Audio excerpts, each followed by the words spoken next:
Baktım da buralara geldim dedi. Burası Dicle kıyısı dedi. Senin Dicle ile ilgili kitabın yok dedi. Sizin dünyanızda, sizin muhtevanızda Dicle yok. Siz Tura boyunda akıcı koşturun dedi. وَمِنَ النَّاسِ وَالدَّوَابِّ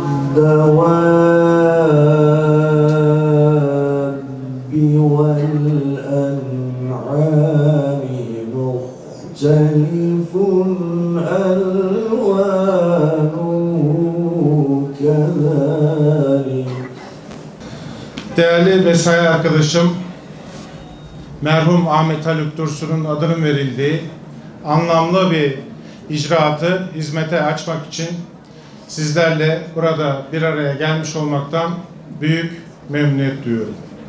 Bu vesileyle kıymetli hocamızı bir kez daha rahmetle anıyor, sizleri saygı ve sevgiyle selamlıyorum.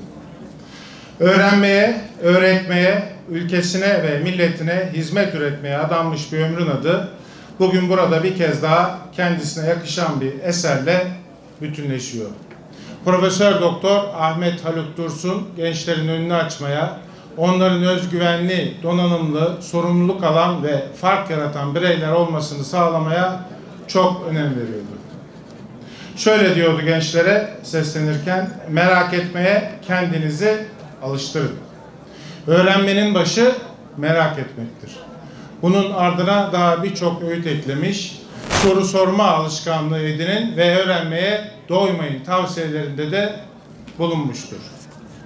Değerli misafirler, fikir, bilginin süzgeçten geçmiş halidir. Bilgi olmadan ortaya atılan fikirler, söyleyeni de, dinleyeni de yanlışa yönlendirir, zaman kaybettirir, çözümsüzlüğü besler. Dolayısıyla ülkesini ve milletini seven her bireyin öncelikli sorumluluğu kendisini donatmak, bilginin önce takipçisi, sonra üreticisi olmaktır. Bilmek ile ilim sahibi olmak arasındaki fark da burada yatar. İşte biz bilginin ve ilim sahiplerinin asırlık mirasına ev sahipliği yapan kütüphaneleri bu yüzden çok önemsiyoruz. Yine bu yüzden kütüphaneleri hayatımızın her anında karşınıza çıkabilecek şekilde yaygınlaştırıyoruz. Bununla da yetinmeyip vaktinizi en verimli şekilde geçirebileceğiniz bir anlayışla kütüphaneleri, sosyal yaşam alanları, sergilerle, atölyelerle, eğitim ve etkinliklerle zamana değer katacak mekanlar haline getiriyoruz. İnşa ettiğimiz hemen her eserde kütüphane olmasına özen gösteriyoruz. 2022'de Rami Kuşlası Kütüphanesi'ni İstanbul'a kazandıracağız. 51.000 metrekare açık, 36.000 metrekare kapalı alanı ile İstanbul'un en büyük dünya ise sayılı kütüphanelerinden birini inşa ediyoruz. Her yaş grubundan ve her kesimden insanımız bu muhteşem eserde kendisine hitap eden içerikler, etkinlikler ve hizmetler bulacak. İnanıyorum ki Türkiye'nin en çok ziyaret eden eserlerinden biri olacak. Çok farklı bir konseptle tasarlanıyor. İnşallah yıl sonuna, önümüzdeki 2022 sonuna yetiştireceğiz. Ve başta gençlerimiz olmak üzere, İstanbullular olmak üzere tüm Türkiye'nin hizmetine açacağız. Ve Türkiye için örnek bir kütüphane olacak.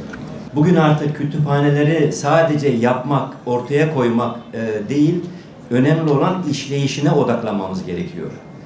Geçenlerde Fatih övmekte bir mahsur yok. Fatih Belediye Başkanımızın kütüphanesine gittik.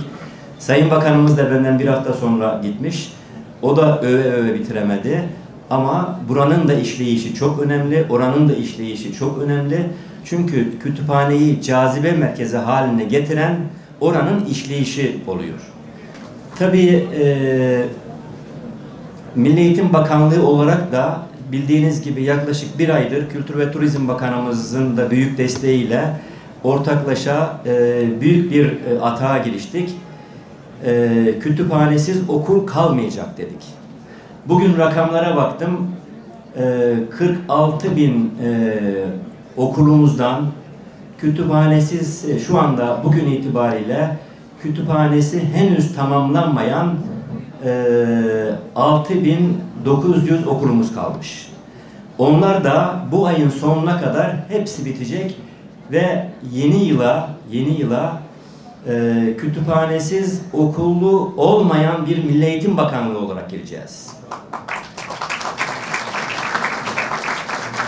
Tabii gençlerimizin kitapla, kültürle hemhal olması bütün ülkemiz açısından son derecede önemli. Hep beraber bunun için çalışıyoruz. Çocuklarımız okusunlar, kitapla haşır neşir olsunlar, kitap onları beslesin. Hep bunları düşünüyoruz.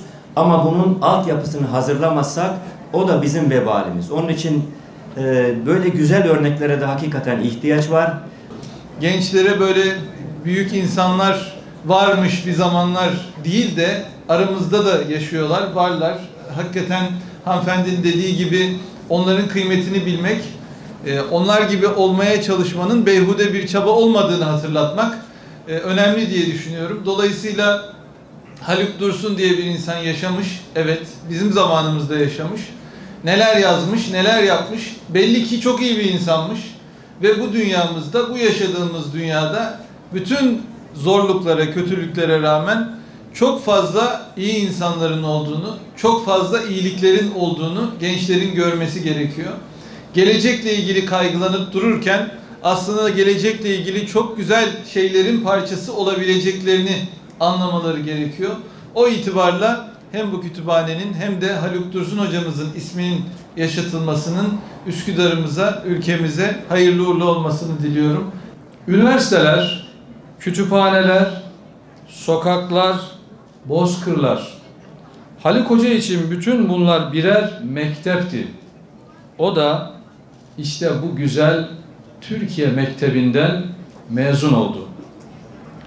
Biz de Üsküdar Belediyesi olarak merhum hocamızın anısını yaşatmak, ismini yaşatmak, ideallerini hep canlı tutmak için bu güzel kütüphaneyi milletimize, özelde gençlerimize armağan ediyoruz.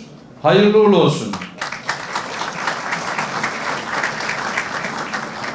Değerli misafirler, bu kütüphanemiz diğer kütüphanelerimizde olduğu gibi öyle sabah 9 akşam 5 mantığıyla çalışmayacak. Özellikle Haluk Dursun hocamızın adını da verdiğimize göre sorumluluğumuz çok daha artmış durumdadır. Gençler, bu kütüphanemiz 24 saat açık olacak.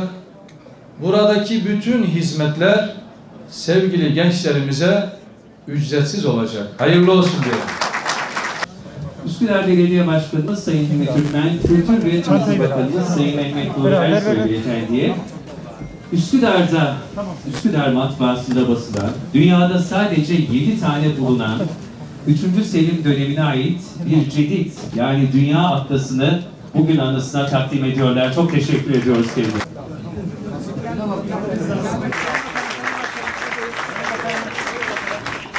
Efendim, bu ülkede kanun sanatının en iyi icracılarından bir tanesi.